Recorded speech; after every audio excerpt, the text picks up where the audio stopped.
নমস্কার, দেখছেন prime TV Bangla. শুরু করছে উত্তরের উড়ান দক্ষিণের দর্পণ। আর শুরুতেই যে গুরুত্বপূর্ণ খবরের দিকে নজর রাখবো। দীর্ঘ অপেক্ষার অবসান ঘটিয়ে অবশেষে বাংলার দ্বিতীয় দফার প্রার্থী তালিকা ঘোষণা করলো বিজেপি। রবিবার রাতে দিল্লিতে বিজেপির সদর দপ্তর থেকেই ঘোষণা করা হলো বাংলার 20টি আসনের প্রার্থীদের নাম। প্রত্যাশা মতোই এই তালিকায় লোকসভা প্রার্থী হিসেবে নাম রয়েছে সদ্য তৃণমূল ছেড়ে বিজেপিতে যোগ দেওয়া তাপস রায়, অর্জুন সিং এর। রয়েছে কলকাতার হাইকোর্টের প্রাক্তন বিচারপতি অভিজিৎ গঙ্গোপাধ্যায়ের নামও।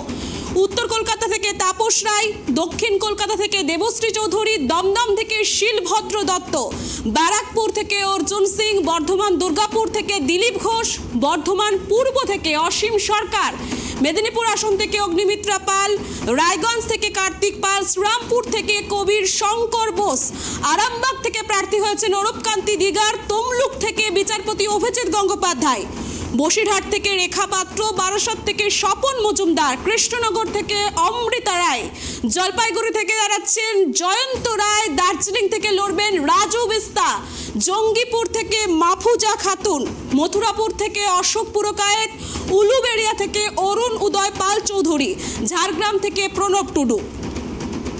আপনারা দেখছেন আজকে 20 দফার প্রার্থী তালিকা ঘোষণা করেছে বিজেপি। আর বিজেপি প্রার্থী তালিকা ঘোষণায় একদম বড় সড়ো চমক। এর আগে প্রার্থী তালিকা ঘোষণা করেছিল, আবারও এটা দ্বিতীয় দফায় প্রার্থী তালিকা। এখনও 4 দফায় প্রার্থী তালিকা ঘোষণা বাকি রয়েছে বিজেপির। আর তারই মাঝে প্রার্থী তালিকায় বিজেপির বড় চমক। কৃষ্ণনগর থেকে লড়ছেন অমৃতা রায়। আপনাদের যেটা দেখাচ্ছি আমরা ট্রাইব টিভির পর্দায়, আপনারা দেখছেন এক নজরে বিজেপির প্রার্থী তালিকা। 20টি আসনে বিজেপির প্রার্থী তালিকা। কলকাতা উত্তর থেকে তাপস রায়, কলকাতা দক্ষিণ থেকে দেবশ্রী চৌধুরী। বাংলায় বিজেপির দ্বিতীয় দফার প্রার্থী তালিকা। 20টি আসনে প্রার্থী তালিকা ঘোষণা করল বিজেপি। দ্বিতীয় দফায় প্রার্থী বাছাইয়ে বাংলায় চমক দিল বিজেপি। দার্জিলিং থেকে বিজেপির প্রার্থী হচ্ছেন রাজু বিস্তা। জঙ্গিপুর থেকে লড়বেন প্রার্থী ধনঞ্জয় ঘোষ। রায়গঞ্জ থেকে বিজেপি প্রার্থী কার্তিক পাল। কৃষ্ণনগর থেকে অমৃতা রায়। দমদম থেকে শিলভদ্র দত্ত, বারাসত থেকে স্বপন মজুমদার। কলকাতা উত্তর থেকে তাপস রায়, কলকাতার দক্ষিণ থেকে দেবশ্রী চৌধুরী। বাংলায় বিজেপির দ্বিতীয় দফার প্রার্থী তালিকা প্রকাশ। আপনারা দেখছেন সেই ছবি। ব্যারাকপুর থেকে লড়বেন বিজেপির প্রার্থী অর্জুন সিং।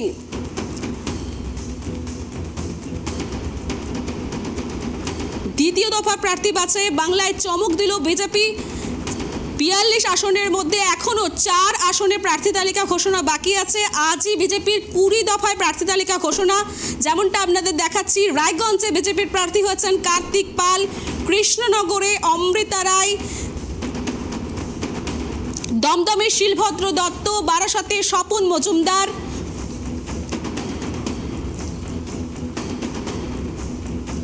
উত্তর কলকাতা থেকে লড়বেন তাপস রায়, দক্ষিণ কলকাতা থেকে দেবশ্রী চৌধুরী, দমদম থেকে শিলভদ্র দত্ত, ব্যারাকপুর থেকে অর্জুন সিং, বর্ধমান দুর্গাপুর থেকে দিলীপ ঘোষ, বর্ধমান পূর্ব থেকে অসীম সরকার, মেদিনীপুর থেকে অগ্নিমিত্রা পাল, রায়গঞ্জ থেকে কার্তিক পাল।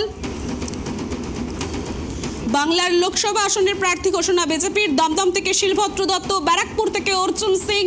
যেমনটা আপনারা দেখছেন ট্রাইব টিভির পর্দায়, বাংলায় লোকসভা আসনের প্রার্থী ঘোষণা বিজেপির। বর্ধমান দুর্গাপুর থেকে লড়বেন দিলীপ ঘোষ।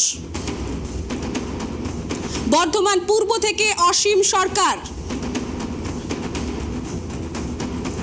মেদিনীপুর থেকে অগ্নিমিত্রা পাল। রায়গঞ্জ থেকে কার্তিক পাল। শ্রীরামপুর থেকে কবির শঙ্কর বোস। বিজেপির 20 আসনের প্রার্থী তালিকা। আরামবাগ থেকে অরূপকান্তি দিগার। তমলুক থেকে বিচারপতি অভিজিৎ গঙ্গোপাধ্যায়, তিনি প্রার্থী হয়েছেন। উত্তর কলকাতা থেকে লড়বেন তাপস রায়। দমদম থেকে শিলভদ্র দত্ত। ব্যারাকপুর থেকে অর্জুন সিং। দলবদলের পরে একটা জল্পনা ছিল, তারপর ব্যারাকপুর থেকে লড়ছেন অর্জুন সিং। বর্ধমান দুর্গাপুর থেকে লড়ছেন দিলীপ ঘোষ। বর্ধমান পূর্ব থেকে অসীম সরকার। আজ বিজেপির 20 দফায় প্রার্থী তালিকা ঘোষণা, যেমনটা কথা ছিল সেই কথা মতোই 20 দফায় প্রার্থী তালিকা ঘোষণা করলো বিজেপি। এখনো বাকি আছে 4টি আসনে, 42টি আসনের মধ্যে এখনো 4 আসনে বাকি রয়েছে বিজেপির প্রার্থী তালিকা ঘোষণার কথা। তার মধ্যে আজকে বিজেপির প্রার্থী তালিকায় বড় চমক, যেমনটা আপনারা দেখছেন, আরামবাগ থেকে লড়বে অরূপ কান্তি দিগার, তমলুক থেকে অভিজিৎ গঙ্গোপাধ্যায়। একদম দীর্ঘ অপেক্ষার অবসান ঘটিয়ে অবশেষে বাংলার 2য় দফার প্রার্থী তালিকা ঘোষণা করলো বিজেপি। রবিবার রাতেই দিল্লির বিজেপির সদর দপ্তর থেকে ঘোষণা করা হলো বাংলার 20টি আসনের প্রার্থীদের নাম।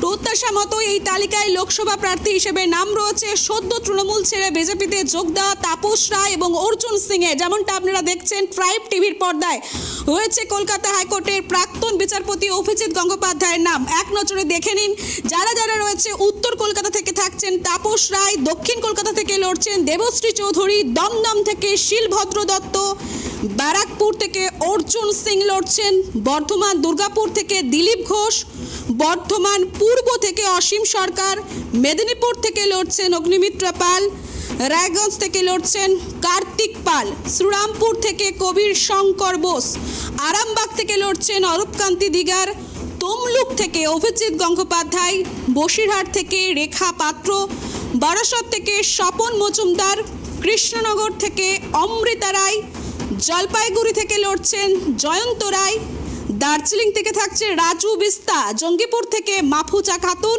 মথুরাপুর থেকে অশোক পুরকায়েত, উলুবেড়িয়া থেকে অরুণ উদয় পাল চৌধুরী, ঝাড়গ্রাম থেকে প্রণব টুডু।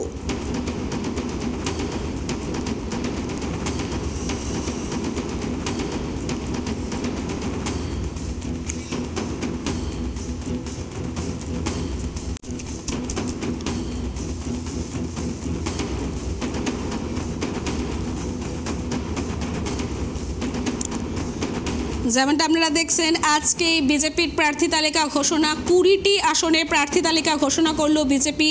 ভারতীয় জনতা পার্টির সদর দপ্তর থেকে, দিল্লি থেকেই আজকের এই প্রার্থী তালিকা ঘোষণা করা হলো। এবং যেমনটা আপনাদের জানাচ্ছিলাম, এখনও 4 আসনে প্রার্থীর নাম ঘোষণা বাকি রয়েছে 42টি আসনের মধ্যে। এর আগেও 18 দফায় প্রার্থী তালিকা ঘোষণা করেছে বিজেপি, আজ 20 দফায় প্রার্থী তালিকা ঘোষণা করলো বিজেপি। ব্যারাকপুর থেকে লড়ছেন অর্জুন সিং, ব্যারাকপুরের প্রার্থী করা হয়েছে অর্জুন সিংকে। বর্ধমান দুর্গাপুর থেকে প্রার্থী করা হয়েছে দিলীপ ঘোষকে। বর্ধমান পূর্ব থেকে বিজেপির প্রার্থী অসীম সরকার, মেদিনীপুর থেকে অগ্নিমিত্রা পাল, রায়গঞ্জ থেকে লড়ছেন কার্তিক পাল। একদম লোকসভা আসনে বিজেপির প্রার্থী পদেও কিন্তু চমক, যেমনটা দেখা গেল আজকে 20 আসনের প্রার্থী তালিকা ঘোষণা বিজেপির। আরামবাগ থেকে থাকছেন অরূপ কান্তি দিগার, তমলুক থেকে বিচারপতি অভিজিৎ গঙ্গোপাধ্যায়, যেমনটা জানানো হয়েছিল, একটা জল্পনা হচ্ছিল, তমলুক থেকে লড়ছেন বিচারপতি অভিজিৎ গঙ্গোপাধ্যায়। উত্তর কলকাতা থেকে তাপস রায়, দমদম থেকে শিলভদ্র দত্ত,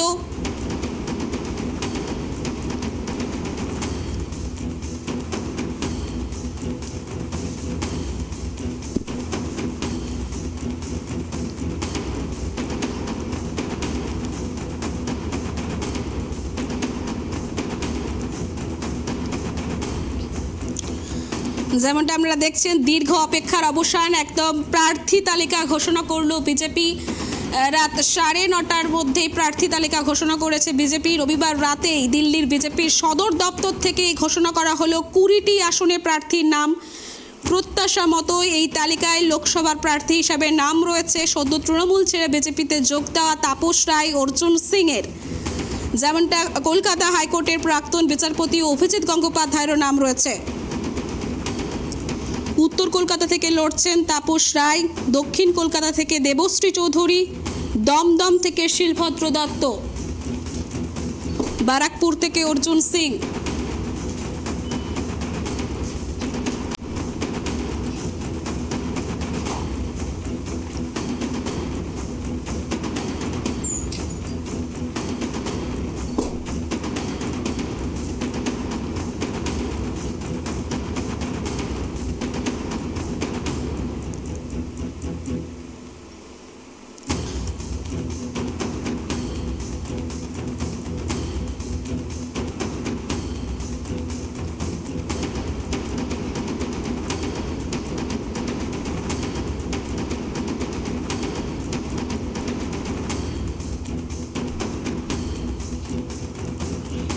যেমনটা আপনারা দেখছেন, দীর্ঘ অপেক্ষার অবসান ঘটিয়ে অবশেষে বাংলার দ্বিতীয় দফার প্রার্থী তালিকা ঘোষণা করলো বিজেপি।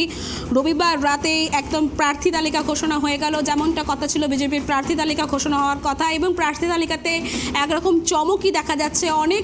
অনেকটা সময় নেওয়ার পর কিন্তু প্রার্থী তালিকা ঘোষণা করেছে। ইতিমধ্যেই শাসক দল তৃণমূল কংগ্রেস তারা 42 আসনে প্রার্থী তালিকা ঘোষণা করেছে। এখনও বাকি দল তারা প্রার্থী তালিকা ঘোষণা করতে বাকি আছে। আর তার মধ্যেই সবারই একটা নজর ছিল বিজেপির দিকে, যে বিজেপি ভারতীয় জনতা পার্টি কখন প্রার্থী তালিকা ঘোষণা করবেন। আর সেই কথা মতোই আজ প্রার্থী তালিকা, দ্বিতীয় দফার প্রার্থী তালিকা রাজ্যে ঘোষণা হয়ে গেল। 20টি আসনে প্রার্থীর নাম ঘোষণা করা হলো ভারতীয় জনতা পার্টির পক্ষ থেকে।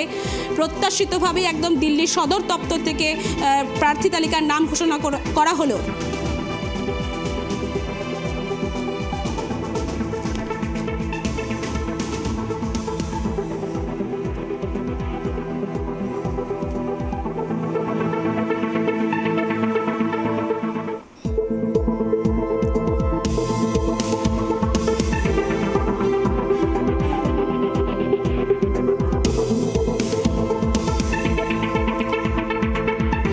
আপনাদের জানাচ্ছিলাম, দীর্ঘ অপেক্ষার অবসান ঘটিয়ে অবশেষে বাংলায় দ্বিতীয় দফার প্রার্থী তালিকা ঘোষণা করল বিজেপি।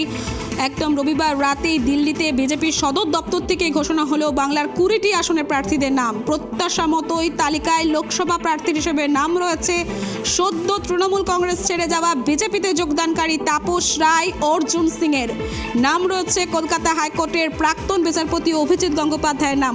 আবারও একবার আপনাদের জানিয়ে রাখি, উত্তর কলকাতা থেকে লড়বেন তাপস রায়, দক্ষিণ কলকাতা থেকে দেবশ্রী চৌধুরী, দমদম থেকে শিলভদ্র দত্ত, ব্যারাকপুর থেকে অর্জুন সিং।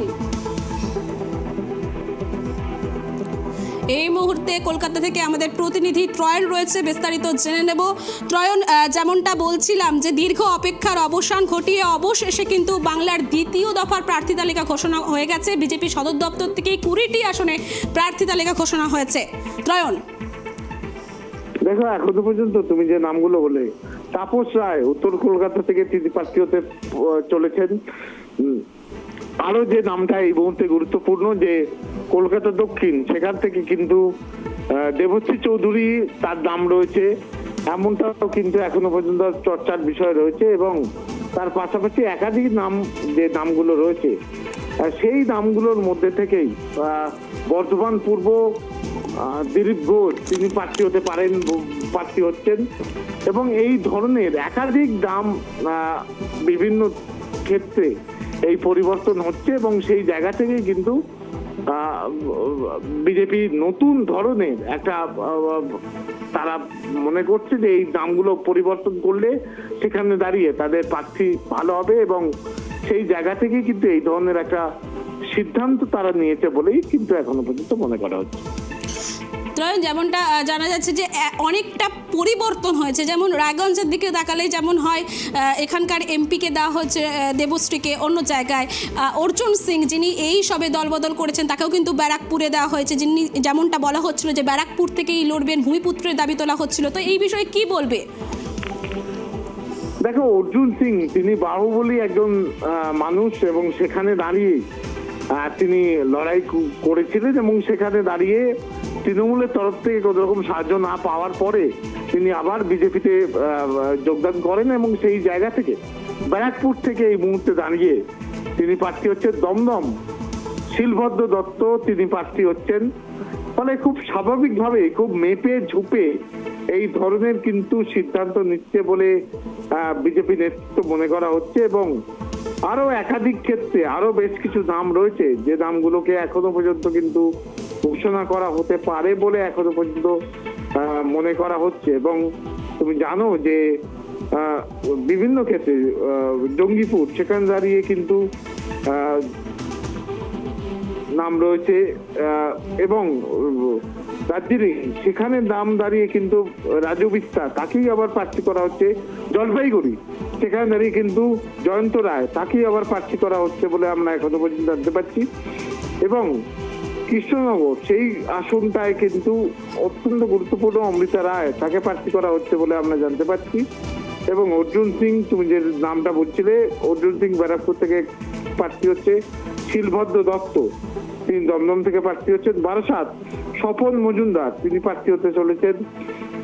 বারাসাত বসিরহাট সেখান থেকে কিন্তু রাজু পাত্র তিনি প্রার্থী হতে পারেন বলে এখনো পর্যন্ত জানা যাচ্ছে। কলকাতা দক্ষিণ দেবশ্রী চৌধুরী, অর্থাৎ রায়গঞ্জ থেকে দেবশ্রী চৌধুরীকে কেন কলকাতা দক্ষিণে নিয়ে আসা হলো, এটা নিয়ে কিন্তু এই মুহূর্তে দাঁড়িয়ে চর্চা হচ্ছে। অর্থাৎ রায়গঞ্জে সেই অর্থে কাজ করতে পারেননি দেবশ্রী চৌধুরী এবং সেই কারণে তাকে মন্ত্রীও করা হয়েছিল এক সময়। সেই কারণে তাকে মধ্যবিত্ত সমাজে নিয়ে এসে নতুন করে দেখার চেষ্টা করা হচ্ছে বলে এখনো পর্যন্ত মনে করা হচ্ছে। কারণ রায়গঞ্জের যে ধরনের ভূমি, সেই ভূমিতে তিনি সঠিকভাবে চাকরি বা তিনি ভালো করে কাজ করতে পারেননি বলেই কিন্তু তাকে দক্ষিণ কলকাতায় তাকে প্রার্থী করা হচ্ছে বলেই এখনো পর্যন্ত মনে করা হচ্ছে। অর্থাৎ সেখানে দাঁড়িয়ে তিনি ভালো করে কাজ করতে ধন্যবাদ পারেননি। প্রয়ণ, অবশ্যই তুমি সঙ্গে থাকো, আবারও আসবো তোমার কাছে। আর এই মুহূর্তে সরাসরি আমাদের ডেস্ক থেকে আমাদের সহকর্মী অঞ্জন রয়েছে। অঞ্জন, যেমনটা কথা ছিল প্রার্থী তালিকা ঘোষণা হওয়ার, সেরকমই প্রার্থী তালিকা ঘোষণা হয়েছে। রাজ্যে 20 দফায় প্রার্থী তালিকা ঘোষণা করলো বিজেপি এবং যেটা দেখা যাচ্ছে একদম প্রার্থী তালিকায় চমকও রয়েছে। যারা তৃণমূলের থেকে বিজেপিতে যোগ দিয়েছে এমনও অনেক প্রার্থী রয়েছেন, যেমন তাপস রায়, অর্জুন সিং, তারাও কিন্তু টিকিট পেল। তো এই বিষয়ে কি বলবে? চমক ঠিক বলা যায় না, বলা যেতে পারে যে প্রি ক্যালকুলেশন বলতে পারে। তার কারণ এই ক্যালকুলেশন আগে থেকেই হওয়ার ছিল। কিছুদিন আগেই আমরা বিগত দিনে যদি দেখি, ব্যারাকপুরে এখন যাকে প্রার্থী হিসেবে ঘোষণা করা হয়েছে অর্জুন সিংকে, এই অর্জুন সিং কিন্তু কিছুদিন আগে অব্দিও তৃণমূলে ছিলেন এবং তার কিছুদিন পরেই যে একেবারে 10 তারিখে ব্রিগেডের জনগর্জন সভা থেকে যখন তাকে প্রার্থী হিসাবে ঘোষণা না করে একেবারে পার্থ ভৌমিককে করা হয়, তখন থেকে কিন্তু জল্পনা কল্পনার এক প্রকার বলা যেতে পারে অবসান ঘটে এবং অর্জুন সিং ঠিক কিছুদিন পরেই বলা যেতে পারে 2 থেকে 4 দিনের মাথায় কিন্তু তিনি একেবারে বিজেপিতে যোগদান করলেন দিল্লির দরবারে। প্রশ্ন ওঠে ব্যারাকপুরে অর্জুন সিং বনাম পার্থ ভৌমিকের লড়াইয়ে কি হতে পারে। তার কারণ অর্জুন সিং এর আগেও আমরা দেখেছি ব্যারাকপুরের পূর্বতন সাংসদও ছিলেন এবং সেই দিক থেকে দেখতে গেলে অর্জুনই ভরসা রাখলেন বিজেপি। তো বলা যেতে পারে প্রি ক্যালকুলেশন। তার কারণ অর্জুন সিংকে নিয়ে বিগত দিনে বারবার করে যেটা বলা হচ্ছিল যে তিনি কিন্তু বিজেপি সম্বন্ধে একটাও কোনো খারাপ শব্দ উচ্চারণ করেনি যখন তিনি তৃণমূল কংগ্রেসে ছিলেন। তো সেখান থেকে অর্জুনের প্রতি এখনো ভরসা রেখেছেন। বলা যেতে পারে ব্যারাকপুর কেন্দ্রে অর্জুন ভার্সেস পার্থ ভৌমিক হবে, এটা আগে থেকেই প্রি ক্যালকুলেটেড। এবার আসছি একেবারে তমলুকের দিকে। এখানে অনেকগুলো নাম রয়েছে, সেই নামগুলো পরপর বলছি এবং তারপরেই অ্যানালিসিস গুলো তোমাকে একটু বোঝানোর চেষ্টা করবো, দর্শকদেরকে বোঝানোর চেষ্টা করবো। জলপাইগুড়িতে দেওয়া হয়েছে ডক্টর জয়ন্ত রায়কে, দার্জিলিং এ রাজু বিস্তা, তিনি আগেও দার্জিলিং এর থেকে ছিলেন, এখনো তাই রয়েছেন। রায়গঞ্জ, যাকে যেই কেন্দ্র নিয়ে সব থেকে বেশি জল্পনা কল্পনা ছিল, তার কারণ তার একেবারে সমক্ষে সব থেকে হেভিওয়েট নেতা বলা যেতে পারে এই মুহূর্তের, তার কারণ কৃষ্ণ কল্যাণী রয়েছেন তারই বিপরীতে এবং তার বিরুদ্ধে বারবার করে যেটা কৃষ্ণ কল্যাণী বারবার প্রচারে বলছিলেন যে বরযাত্রী রয়েছে কিন্তু বরের দেখা পাওয়া যাচ্ছে না, বারবার কিন্তু এই কথাটা তিনি বলছিলেন এবং সেটাই কিন্তু বলা যেতে পারে বিজেপি এবার বর দিলেন বলা যেতে পারে। কার্তিক পালকে বর হিসাবে বিজেপির প্রার্থী তালিকায় নাম নথিভুক্ত করলেন বিজেপির পক্ষ থেকে। এবার এই কার্তিক পালের একটু যদি ইতিহাস দেখা যায়, এর আগেও কিন্তু কার্তিক পাল তৃণমূল কংগ্রেসেই ছিলেন। তিনি কিন্তু একেবারে বলা যেতে পারে, যদি তোমাকে একটু ডেট বলি, 21শে ডিসেম্বর 2020 সাল, 21শে ডিসেম্বর 2020 সালে কিন্তু তিনি বিজেপিতে যোগদান করেন একেবারে শুভেন্দু অধিকারীর হাত। এবার অটোমেটিক্যালি তার উপরে এবার ভরসা রাখছে বিজেপি থেকে বা বিজেপির কেন্দ্রীয় নেতৃত্বরা। এবং আরো যে বিষয় এখানে সব থেকে বেশি উল্লেখযোগ্য সেটা হলো দেবশ্রী চৌধুরীর কথা। নিশ্চয়ই তুমি জানবে যে রায়গঞ্জে দেবশ্রী চৌধুরী সাংসদ হিসেবে ছিলেন এবং সেইখান থেকে রায়গঞ্জের হাল হাকিকাত এবং রায়গঞ্জের যে টানাপোড়েন সেই নিয়ে বারংবার তার যে অসফলতা, সেই অসফলতা বারবার করে প্রকাশ্যে এসেছিল এবং এটাও কিন্তু বিজেপি কেন্দ্রীয় নেতৃত্বদের কাছে সেই খবর ছিল এবং তার জন্যই বারবার করে যে ভূমিপুত্র যে শব্দ বারবার আসছিল, সেই ভূমিপুত্রই হয়তো সন্ধান করছিলেন বিজেপির পক্ষ থেকে এবং সেখান থেকে কিন্তু কার্তিক পাল নাম নথিভুক্ত হয়েছে। এবার জঙ্গিপুরে আসি, জঙ্গিপুরে শ্রী ধনঞ্জয় ঘোষের নাম একেবারে বড় করে লেখা রয়েছে। কৃষ্ণনগরে রাজমাতা শ্রীমতী অমৃতা রয়, ব্যারাকপুরে রয়েছে অর্জুন সিং নিয়ে একেবারে প্রথমেই আমি তোমাকে অ্যানালিসিস করলাম। দমদমে শ্রী শিলভদ্র দত্ত, বারাসাতে স্বপন মজুমদার, বসিরহাটে রেখা পাত্র, মথুরাপুরে অশোক পুরাকেত, কলকাতা দক্ষিণে দেবশ্রী চৌধুরী, যার নাম বললাম যে একেবারে পূর্বে রায়গঞ্জের সাংসদ হিসেবে ছিলেন, তিনি কিন্তু এখন কলকাতা দক্ষিণে। এবার যদি আমি কলকাতা উত্তরের দিকে আসি, সুষমা, তাপস রায়, এটাও দেখো প্রি ক্যালকুলেটেড। কেন বলছি প্রি ক্যালকুলেটেড? তাপস রায় দীর্ঘ 23 বছর বলা যেতে পারে তৃণমূল কংগ্রেসে ছিলেন এবং সেখান থেকে দাঁড়িয়ে তৃণমূল কংগ্রেসে অনেক সংগঠনও তিনি স্ট্রং করেছেন। এবং এর আগে বারবার করে যেটা উঠছিল, কুণাল ঘোষ, যিনি এখনো তৃণমূল কংগ্রেসেই আছেন বলা যেতে পারে, তিনিও কিন্তু সুর চড়িয়েছিলেন সুদীপ বন্দ্যোপাধ্যায় সম্বন্ধে, তৃণমূল কংগ্রেসের সাংসদ সম্বন্ধে, এবং সেখানে কিন্তু তাপস রায়ও পিছনে ছিল না। তাপস রায় কিন্তু বারবার করে সুদীপ বন্দ্যোপাধ্যায়ের নাম প্রকাশ্যে আনছিলেন যে সুদীপ বন্দ্যোপাধ্যায় নানান রকম দুর্নীতির সঙ্গে যুক্ত রয়েছেন, বিভিন্ন রকম কথা তিনি প্রকাশ্যে বলেছেন তাপস রায়। এবং সেই মতো অবস্থায় কিন্তু তাপস রায় সেখান থেকে বেরিয়ে, তৃণমূল কংগ্রেস থেকে বেরিয়ে বিজেপিতে যোগদান করেছেন। এবার এখানে দুরকম তত্ত্ব খাটে। এক, কিছুদিন আগে তাপস রায়ের বাড়িতে ইডি সিবিআই হানা, এবং দুই, তাপস রায়ের এমপি সিট অর্থাৎ এমপি হিসেবে তার টিকিট। এই দুটো প্রেক্ষাপট কিন্তু এখানে তৈরি হয়। এবার কোনটা আসলে প্রকাশ্যে সত্যি বা কোনটা আসলে মিথ্যে সেটা তো সময়ই বলবে, কিন্তু এই মুহূর্তে দাঁড়িয়ে তাপস রায় একটা হেভি ওয়েট নেতা বলা যেতে পারে একেবারে সুদীপ বন্দ্যোপাধ্যায়ের এগেনস্টে বা বিরুদ্ধে। এবং উলুবেড়িয়া যদি আসি তাহলে অরুণ উদয় পাল চৌধুরী, শ্রীরামপুরে কবির শঙ্কর বোস, আরামবাগে অরূপ কান্তি দিকর, তমলুক সব থেকে হেভি ওয়েট যে জায়গা বলা যেতে পারে এই মুহূর্তে। তমলুকে যদি আমি আসি, প্রবেশ করি,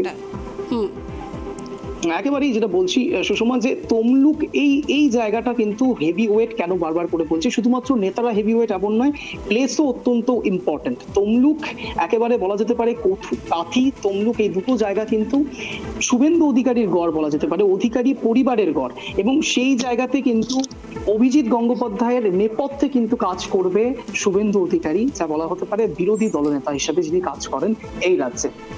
অন্যদিকে অভিজিৎ গঙ্গোপাধ্যায়, যিনি একেবারে প্রাক্তন বিচারপতি এবং তিনি সদ্য জয়েন করেছেন বিজেপিতে।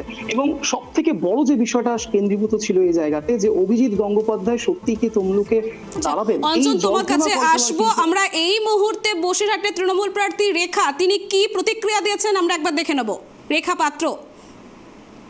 আমি প্রথমত বলবো মাননীয় নরেন্দ্র মোদীজিকে, ওনাকে অসংখ্য ধন্যবাদ। উনি আমার মতো একজন গ্রাম্য মহিলাকে প্রার্থী করার জন্য, আর সেই সন্দেশখালী বসিরহাট জেলার মা বোনেদের পাশে দাঁড়ানোর জন্য আমি সর্বদাই ওই মা বোনেদের পাশে থাকবো, আর ওনাদের হয়ে আমি প্রতিবাদ করব।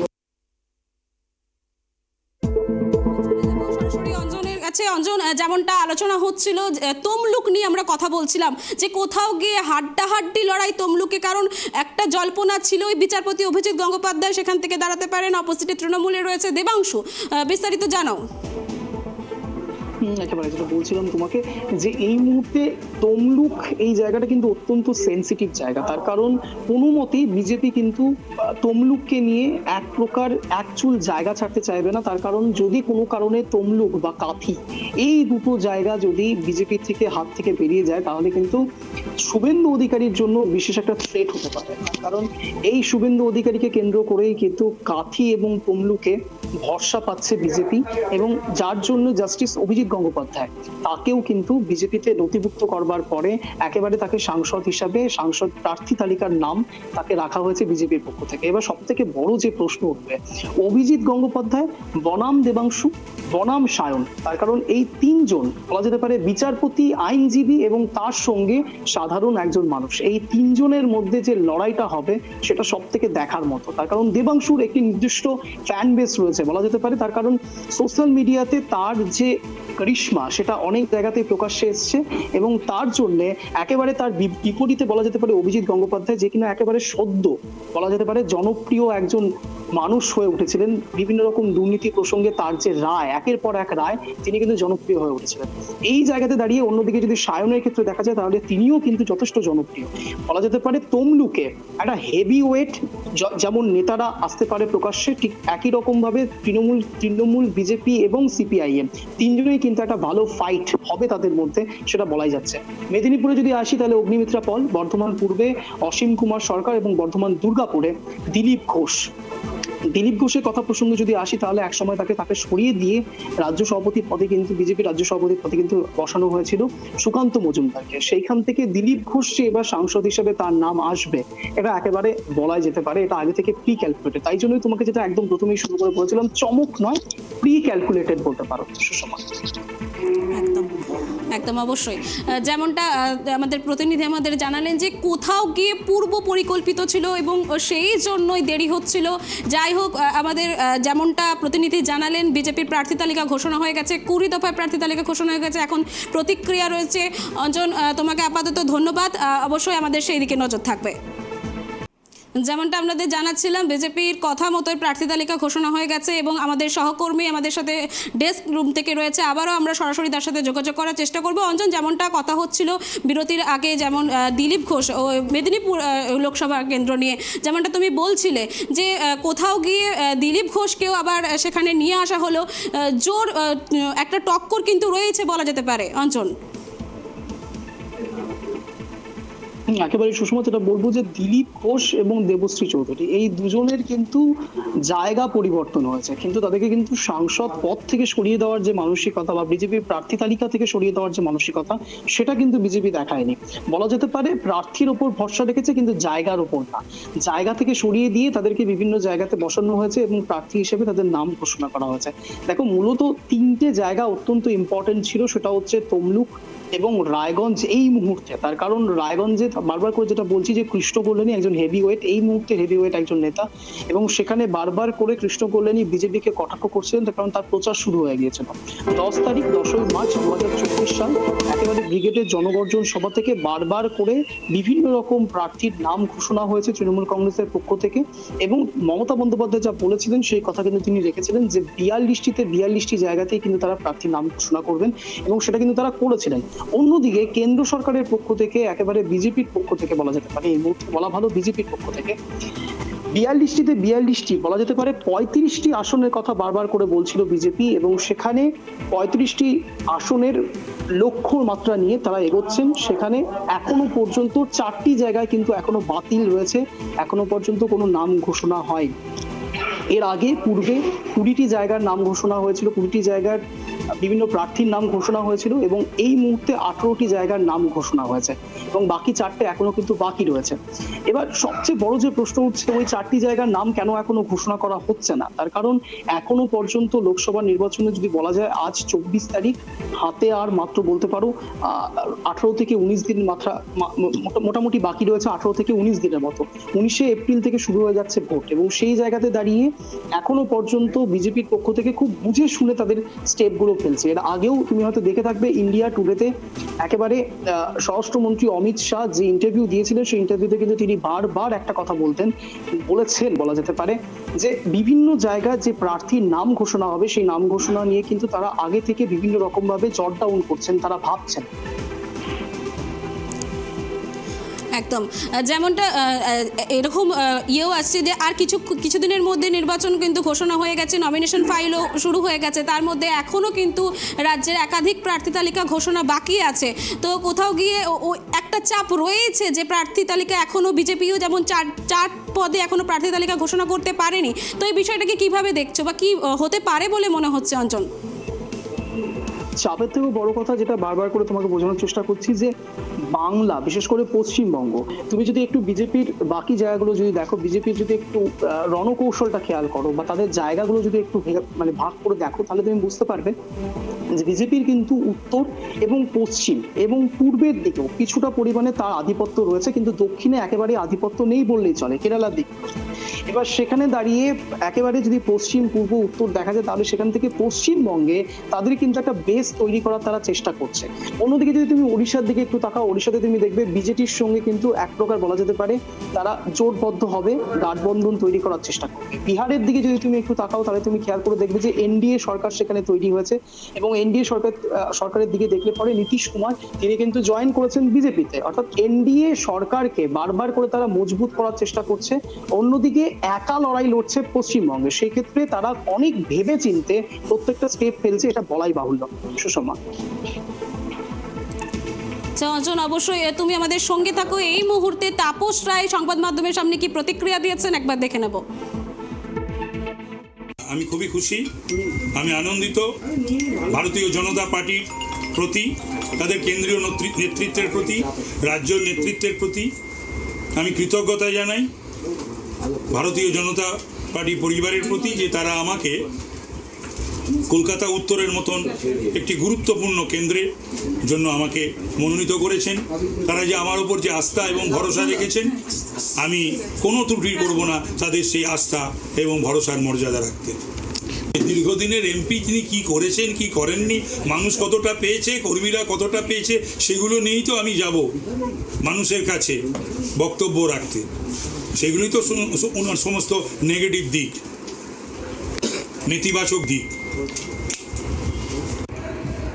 যে কলকাতা উত্তরের মানুষকে যদি একজন সাংসদকে বাঁচতে হয়, একজন কর্মঠ কর্মীকে বাঁচতে হয়, তাদের পাশে থাকানোর জন্য, কাজের জন্য, উত্তর কলকাতার কথা, বাংলার কথা, এমনকি সংসদে ভারতবর্ষের কথা তুলে ধরার জন্যে, তাহলে নিশ্চয়ই তারা আমার কথা ভাববেন। তার কারণে দেশের নির্বাচন, ভারতবর্ষের নির্বাচন, মোদিজির নির্বাচন, তৃতীয়বারের জন্য ভারতীয় জনতা পার্টি ক্ষমতায় যে আসছে, এ বিষয়ে কোনো দ্বিধা দ্বন্দ্ব ভারতবাসীর মধ্যে নেই। মোদিজি তৃতীয়বারের জন্য প্রধানমন্ত্রী হতে চলেছেন, এ বিষয়ে কারুর কোনো ভারতবর্ষের বুকে কোনো দ্বিধা বা দ্বন্দ্ব কারুর নেই। তাপস রায়ের প্রতিক্রিয়া। অঞ্জন, আবারও তোমার কাছে আমরা চলে যাব। যেমনটা আমাদের কথা হচ্ছিল যে কোথাও গিয়ে বিজেপির এটা পূর্ব পরিকল্পিত, যেমনটা তুমি বলছিলে যে কোথাও গিয়ে চমক নয়। তাপস রায়ও দেখলে যেরকমটা বলল যে আবারও প্রধানমন্ত্রী আসতে চলেছেন, কোথাও গিয়ে মানুষ আবারও প্রধানমন্ত্রীকে ভালোবাসবেন, এমনটাই কিন্তু তিনি প্রধানমন্ত্রী বা কেন্দ্রের উপর আস্থা রেখেছেন। কিন্তু কিছুদিন আগে তিনি দলবদল করেছেন। তো কোথাও গিয়ে কি মনে হচ্ছে যে মানুষের ওপর এটার প্রভাব বিস্তার করতে পারে? কারণ যিনি যে লোকসভা কেন্দ্রে লড়ছেন বা যেখানকার সাংসদ হচ্ছেন, সেখানকার জনপ্রতিনিধি হিসেবে কাজ করবেন প্রথমত। তো কোথাও গিয়ে এই বিষয়টা কি মানুষের উপর প্রভাব ফেলতে পারে বা লোকসভা নির্বাচনে কি প্রভাব ফেলতে পারে? অঞ্জন, দেখো, তোমাকে যেটা বলবো, লোকসভা নির্বাচন একেবারে দেশের আঙ্গিকে হয় এবং দেশের কি দরকার নেই, কোন জিনিসের প্রয়োজনীয়তা রয়েছে, উন্নয়ন কতটা দরকার, অনুন্নয়ন কোন দিকে রয়েছে, সেই সব নিরিখে কিন্তু মানুষ ভোটটা দেয়। এবং জনতা জনার্দনকে একেবারেই বোকা ভাবাটা ভুল। তার কারণ তাদের ভোটেই কিন্তু যে কোনো নেতা হয়, প্রধানমন্ত্রী হয়, মুখ্যমন্ত্রী হয়। এবার সেদিকে থেকে তাকিয়ে যদি তুমি আমরা এই মুহূর্তে তোমাকে একটু থামাবো অঞ্জন। অর্জুন সিং কি প্রতিক্রিয়া দিচ্ছেন আমরা দেখে নেব। मंत्री हमारे दल के नेता नरेंद्र मोदी जी का आशीर्वाद मिला, अमित शाह जी का आशीर्वाद मिला, नड्डा जी का जेपी नड्डा जी का आशीर्वाद मिला, बंगाल बीजेपी का आशीर्वाद मिला। पूर्ण रूप से लड़ाई हम लोग लड़ेंगे और जीतेंगे। मुद्दा क्या रहेगा इस बार इलेक्शन? बंगाल में मुद्दा का कमी नहीं है। बंगाल का मुद्दा अगर उठाया जाए तो सुबह से रात हो जाएगी। करप्शन से लेकर, नौकरी चोरी से लेकर, संदेश खाली से लेकर सीए का मुद्दा, हर मुद्दा छाया रहेगा। ईडी सीबीआई जिस तरह से अपराधियों को खोज रही है, ये भी मुद्दा छाया रहेगा। जूट मिल के इलाकों में जूट मिलों को धीरे धीरे ख़त्म करने की कोशिश की जा रही है, ये भी मुद्दा छाया रहेगा। इस बार आपका मेन अपोजिशन कौन होने वाला? देखिए, अपोजिशन तो तृणमूल कांग्रेस ही रहेगा, लेकिन तृणमूल कांग्रेस का सिंबल जरूर रहेगा। लेकिन यहाँ जो अपोजिशन, यहाँ तृणमूल कांग्रेस के जो लोग हैं वो भी तृणमूल कांग्रेस से नाराज हैं, क्योंकि पार्थो भौमिक ने आज तक किसी का कोई भला नहीं किया। उसने हमेशा यहाँ के लोग के गणतांत्रिक अधिकार को लुटवाया है, चाहे वो म्यूनिसिपल का इलेक्शन हो, चाहे वो पंचायत का इलेक्शन हो। तो इसका फल उसको मिलेगा। पहले देखा गया है बारासात हो, दमदम हो, आपका जो मैजिक था वो जो उम्मीदवार था उसको जिताने का कोशिश करते थे। इस बार भी क्या दमदम बारासात वहाँ भी आपका दिखा जाएगा? देखिए, लाइन से तीनों सीट हम लोग जीत रहे हैं, उधर बनगांव भी जीतेंगे। इस 5 में 5 सीट कहीं हम न जीत जाएं, ये 4 तो निश्चित ही है, हम जरूर सीट जीतेंगे। कौन सीट? देखिए, बनगांव सीट हम निश्चित जीत रहे हैं, बैरकपुर हम जीत रहे हैं, हम दमदम जीतेंगे, हम बारासात जीतेंगे, बसीरहाट में हम लड़ेंगे। ये 4 सीट हम जरूर जीतेंगे। एकदम যেমনটা আপনারা দেখলেন, প্রার্থী তালিকার ঘোষণা হতে হতেই কিন্তু একটা উৎসবের পরিবেশ তৈরি হয়ে থাকে, যে সমস্ত যারা প্রার্থী রয়েছেন, ব্যারাকপুরের প্রার্থী দেখলেন অর্জুন সিং, তিনি প্রতিক্রিয়া দিচ্ছেন এবং প্রত্যেকটা পার্টি অফিসে যেমন আবির খেলায় মেতে উঠেছেন কর্মী সমর্থকরা। আমরা আবারও সরাসরি অঞ্চলের কাছে চলে যাব, যে আলোচনা আমরা চালাচ্ছিলাম। অঞ্চল, যে কোথাও গিয়ে একটা কথা উঠে আসছিল যে কোথাও গিয়ে অর্জুন সিংয়ের নাকি মান হয়েছে, এবং যেহেতু প্রার্থী তালিকায় তার নাম ছিল না, ব্রিগেডের সমাবেশ থেকে যেমনটা আমাদের তৃণমূল নেত্রী ঘোষণা করেছিলেন মমতা বন্দ্যোপাধ্যায় মুখ্যমন্ত্রী, তো এখন তিনি তুমিও শুনলে তার বক্তব্য, তিনি এখন বলছেন যে কোথাও গিয়ে তৃণমূলের দিকে আঙুল তুলেছেন। তো পার্থ ভৌমিক একদিকে, অর্জুন সিং, কোথাও গিয়ে কি টক্কর হাড্ডাহাড্ডি হবে অঞ্চল? এটা একেবারে ধরার মধ্যেই রয়েছে, গন্তব্যের মধ্যেই রয়েছে। তোমাকে আমি একটা হিসেব একটু বোঝানোর চেষ্টা করব। ব্যারাকপুর লোকসভার অন্তর্গত একটা লোকসভাতে 7টা বিধানসভা হয়, সেই 7টা বিধানসভার নামগুলো আমি তোমাকে একটু বলবো। ব্যারাকপুর লোকসভার আন্ডারে আমডাঙ্গা, বীজপুর, নৈহাটি, ভাটপাড়া, জগৎদল, নোয়াপাড়া, ব্যারাকপুর। এবার যদি তুমি একটু ক্রোনোলজিটা দেখো, তাহলে তুমি খেয়াল করবে যে শুধুমাত্র ভাটপাড়া বাদ দিয়ে বাকি 5টি বিধানসভাতে কিন্তু তৃণমূলের আধিপত্য রয়েছে। একটা জায়গা শুধুমাত্র ভাটপাড়া, সেখানে পবন কুমার সিং, যাকে নিয়ে একটা কথা উঠেছিল কিছুদিন আগে, আসানসোলের কথা তুমি জানো, পবন কুমার সিংকে নিয়ে কিন্তু বিশেষ করে ভোজপুরি একজন গায়ক, তিনি কিন্তু বাংলাকে পছন্দ করেন না, এমনও কিন্তু প্রচার চালিয়েছিল তৃণমূল কংগ্রেসের পক্ষ থেকে। এবং তিনি নিজেই কিন্তু সেখান থেকে তিনি সাংসদ হতে চান না, বা তিনি প্রার্থী তালিকার নাম তার দরকার নেই, বা তিনি হতে চান না প্রার্থী হিসেবে বাংলার কোনো জায়গা থেকে, সেটা কিন্তু তিনি বলেছিলেন বারবার করে। এবার প্রশ্নটা এখান থেকে ওঠে যে একেবারে তৃণমূলের গড় বলা যেতে পারে এই মুহূর্তে দাঁড়িয়ে, যদি বা সাংসদ অর্জুন সিং, এবং অর্জুন সিং এর যথেষ্ট পাওয়ার রয়েছে, হেভিওয়েট একজন নেতা। আরো একটা বিষয় এখানে সব থেকে বেশি ইন্টারেস্টিং, যেটা বলা যেতে পারে যে সন্দেশখালী প্রসঙ্গে, যখন সন্দেশখালী প্রসঙ্গে একেবারে রাজ্য রাজনীতি তোলপাড় হচ্ছে, সমস্ত দেশ তোলপাড় হচ্ছে, রাজ্য তোলপাড় হচ্ছে, সেই সময়তে কিন্তু অর্জুন সিং তৃণমূল কংগ্রেসেই ছিল। সে সময় জিনিসটা খেয়াল করে তুমি বুঝতে পারবে, তৃণমূল কংগ্রেসেই কিন্তু তিনি ছিলেন যখন সন্দেশখালী কাণ্ড ঘটছে। এবং 10 তারিখের পর থেকে কিন্তু রাজনীতির অঙ্কটা বা রাজনীতির ফিজিক্সটা অনেকটা বদলে গিয়েছে। কেন বলছি, দেখো, সন্দেশখালী কাণ্ড নিয়ে অর্জুন সিং এখনো পর্যন্ত, যখন তৃণমূল কংগ্রেসে তিনি ছিলেন, কোন রকম মুখ খোলেননি। এক জায়গাতে তুমি দেখতে পারবে না সন্দেশখালী কাণ্ড নিয়ে কোন রকম তিনি মুখ খোলেননি। দ্বিতীয় দফায় তিনি বিজেপির কোনো প্রার্থীর সম্বন্ধে, বিজেপির কোনো ব্যক্তিত্ব সম্বন্ধে কোনো খারাপ কথা বলেননি। তৃতীয়ত, যখন একেবারে 10 তারিখে ব্রিগেডে জনগর্জন সভা, সেখানে যখন তিনি একেবারে উপস্থিত ছিলেন সভাতে, কিন্তু সেই মতকালীন অবস্থাতেও তার নাম যখন ঘোষণা হয় না, একেবারে তিনি বিভ্রান্ত হয়ে পড়েন এমনটা কিন্তু নয়। বলা যেতে পারে দু নৌকোয় পা দিয়েছিলেন, যে নৌকো তাকে টিকিট দেবে, যে নৌকো তাকে পাড়ে তুলে দেবে, সেই নৌকোতেই তিনি উঠবেন, এমনটাই কিন্তু অর্জুন সিং এর মতাদর্শ ছিল বলা যেতে পারে। তার কারণ তিনি যখন তৃণমূল কংগ্রেসে ছিলেন তখন বিজেপির কারো সম্বন্ধে কোনো খারাপ কথা বলেন, তিনি সাংবাদিক বৈঠকে ওই কথা বলেছেন, সংবাদ মাধ্যমের মুখোমুখি হয়ে কথা বলেছেন। এবং আজ যখন একেবারে আমরা যখন বাইট শোনাচ্ছি, যখন তিনি প্রার্থী ঘোষণা হয়েছেন ব্যারাকপুর থেকে, তখন কিন্তু তিনি সন্দেশখালী প্রসঙ্গকে ইস্যু হিসাবে ধরছেন বাংলার রাজনীতিতে। তো বলাই যেতে পারে যে তৃণমূল কংগ্রেস বা বিজেপির এই যে দ্বৈরথ ছিল, তার মধ্যে অর্জুন সিং কিন্তু একেবারে দু জায়গাতেই নিজের জায়গা বহাল তবিয়তে রেখেছিল। এবং অর্জুন সিং, যা বারবার করে আমি তোমাকে বলছি, যে সমস্ত তালিকার মধ্যে চমক নয়, প্রি ক্যালকুলেটেড, এবং প্রত্যেকেই সবকিছু হয়তো আগে থেকে জানতেন যে কারা কারা প্রার্থী হতে পারে। যেমন তুমি যদি তমলুকে যাও, তমলুকের দিকে যদি একবার তাকাও, সেখানেও কিন্তু তুমি খেয়াল করে দেখবে এখনো পর্যন্ত, আগের দিন পর্যন্ত কিন্তু নাম ঘোষণা হয়েছিল না অভিজিৎ গঙ্গোপাধ্যায়, কিন্তু গোটা দেশ জানে, গোটা রাজ্য জানে যে তমলুকে অভিজিৎ গঙ্গোপাধ্যায় আসছে। বুঝতেই পারছো, সবটাই প্রি ক্যালকুলেটেড, শুধু একটা তলক বা একটা বলা যেতে পারে একটা হলফনামা জারি করা যে হ্যাঁ সত্যি এরাই হচ্ছে প্রার্থী। সুষমা, যেমনটা খবর আসছে যে প্রার্থী তালিকার নাম ঘোষণা হতে হতে, অঞ্জন তুমি আমাদের সঙ্গে থাকো, প্রার্থী তালিকার নাম ঘোষণা হতে হতে প্রত্যেকটা জায়গায় কিন্তু একদম উৎসবের মেজাজ, আবির খেলা। কালকেই আমরা জানি দোলা, তার আগেই যেমনটা দেখা যাচ্ছে প্রার্থী ঘোষণা হতে রায়গঞ্জে কার্তিক পাল, রায়গঞ্জের বিজেপি প্রার্থী, আর তার বাড়ির সামনে দলীয় কর্মী সমর্থকদের উচ্ছ্বাস, আতশবাজি পোড়ানো, পাশাপাশি স্লোগানের মাধ্যমেই উচ্ছ্বাস দিচ্ছে দলীয় কর্মী সমর্থকরা। যেমনটা ছবি আপনারা দেখছেন, কার্তিক পাল বিজেপি প্রার্থী, কার্তিক পালের বাড়ির সামনে কর্মী সমর্থকদের উচ্ছ্বাস।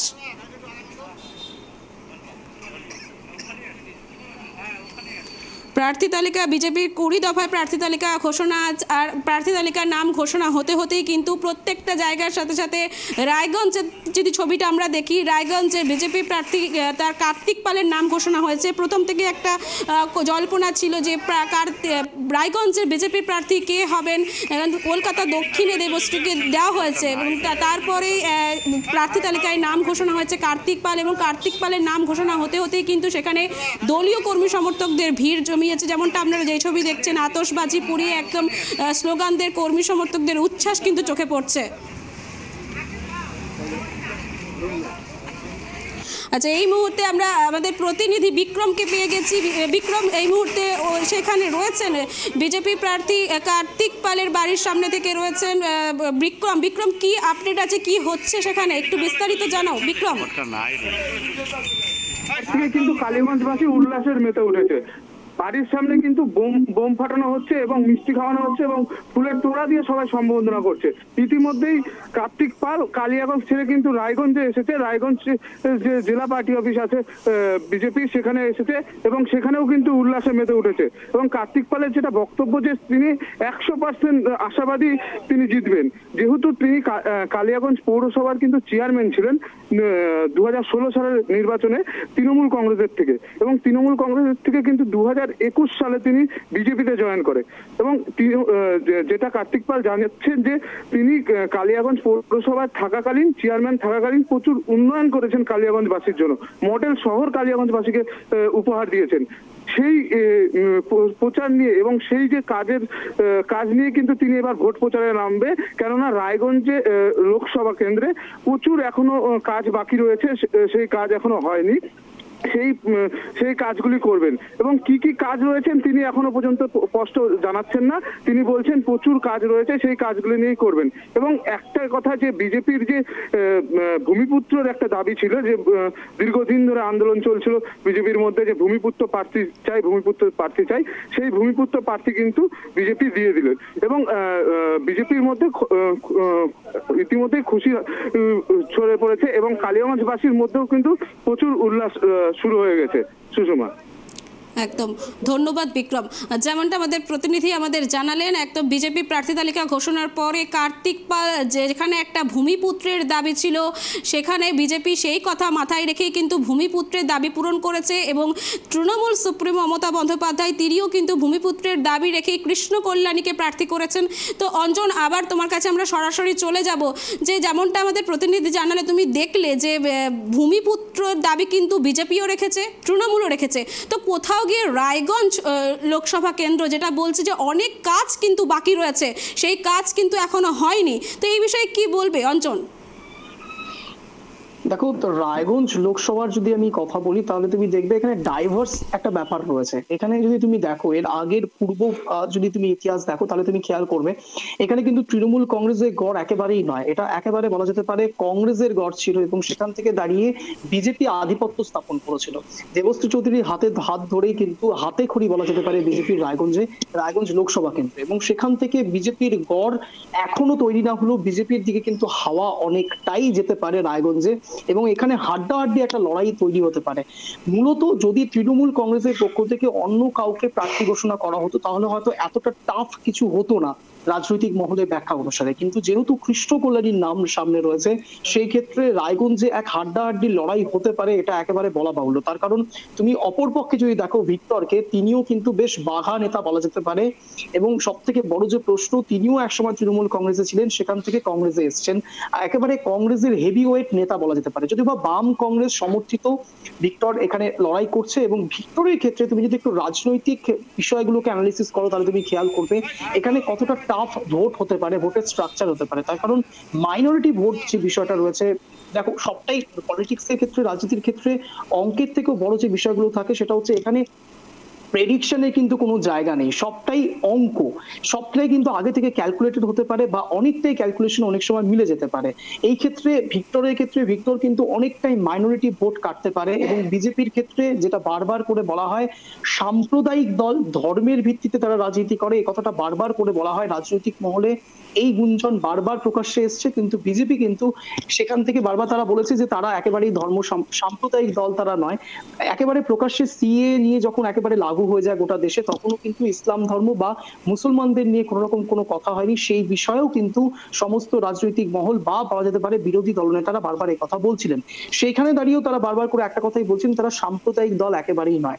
এবার এই ক্ষেত্রে দাঁড়িয়ে বিজেপি হিন্দু ভোট টানতে পারে, ভিক্টর মাইনরিটি ভোট কাটতে পারে, এবং সেখান থেকে কৃষ্ণ কল্যাণী একটা টাফ কম্পিটিশন তৈরি হবে এই জায়গাতে বলা যেতে পারে। তার কারণ বারবার করে বিজেপির যারা কর্মকর্তা ছিলেন এই রায়গঞ্জে, তারা কিন্তু বলছিলেন যে ভূমিপুত্র লাগবে। বিজেপির অন্দরমহলেই তারা বলছিলেন যে ভূমিপুত্র লাগবে, মানুষের জন্য যারা কাজ করতে পারবে, এই এলাকা সম্বন্ধে যাদের ভালো নলেজ রয়েছে। সেই ক্ষেত্রে কার্তিক পালকে তারা নমিনেট করেছে, এবং সেখানে দাঁড়িয়ে একটা হেভি ওয়েট জায়গা, হেভি ওয়েট নেতা, সব মিলিয়ে একটা ভালো ফাইট হতে পারে রায়গঞ্জ, এটা বলা বাহুল্য। সুষমা, একদম।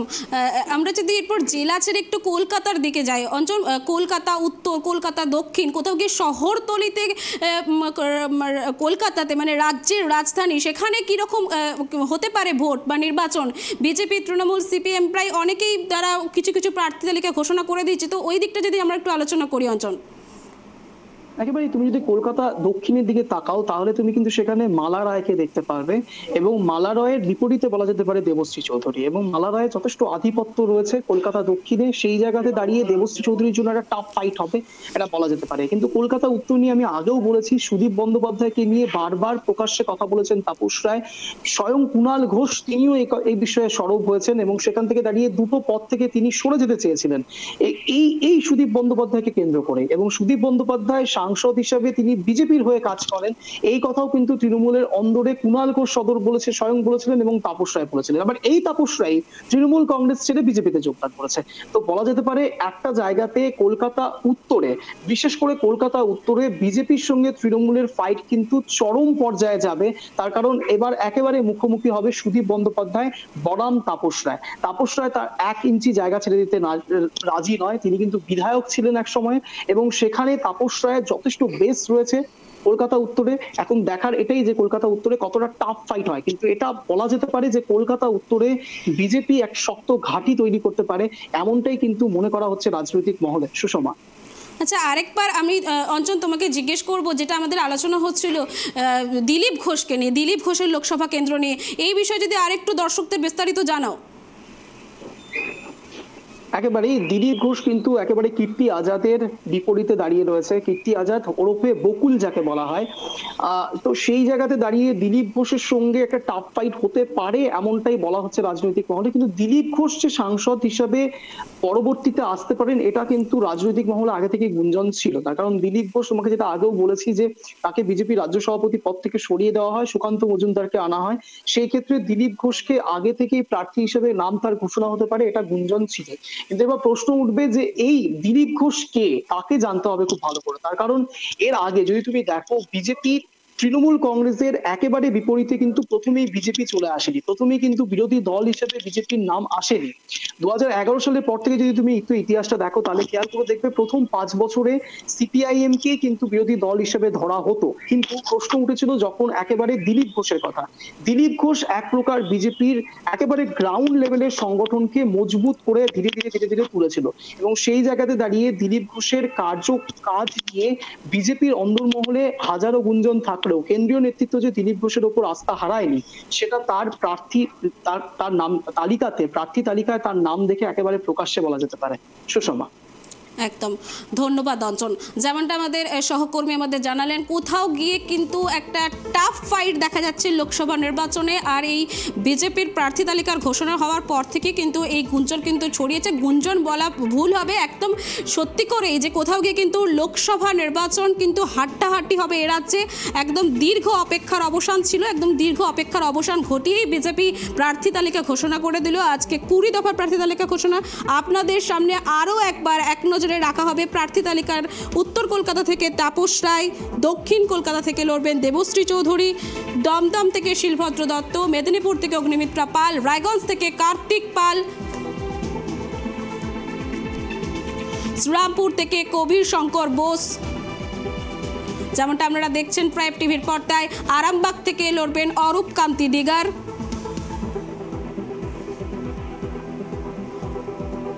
তমলুক থেকে অভিজিৎ গঙ্গোপাধ্যায়, বাংলার লোকসভা আসনে যে প্রার্থী ঘোষণা বিজেপি করেছে, বসিরহাট থেকে রেখা পাত্র,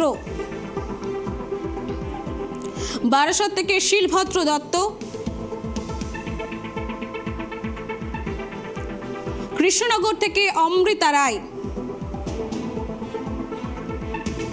জলপাইগুড়ি থেকে জয়ন্ত লাই, দার্জিলিং থেকে রাজু বিস্তা, জঙ্গিপুর থেকে ধনঞ্জয় ঘোষ, উলুবেড়িয়া থেকে পাপিয়া অধিকারী, বিজেপির প্রার্থী উলুবেড়িয়া থেকে পাপিয়া অধিকারী, বীরভূম থেকে বিজেপির প্রার্থী দেবাশিস ধর, ঝাড়গ্রাম থেকে প্রণব টুডু, বিজেপির চতুর্থ প্রার্থী তালিকা প্রকাশ, রাজ্যের দ্বিতীয় দফায় প্রার্থী তালিকা প্রকাশ, উত্তর কলকাতা তাপস রায়, দমদম থেকে লড়বেন শিলভদ্র দত্ত, ব্যারাকপুর থেকে অর্জুন সিং, বর্ধমান দুর্গাপুর থেকে লড়বেন দিলীপ ঘোষ, বর্ধমান পূর্ব থেকে লড়বেন অসীম সরকার, মেদিনীপুর থেকে অগ্নিমিত্রা পাল,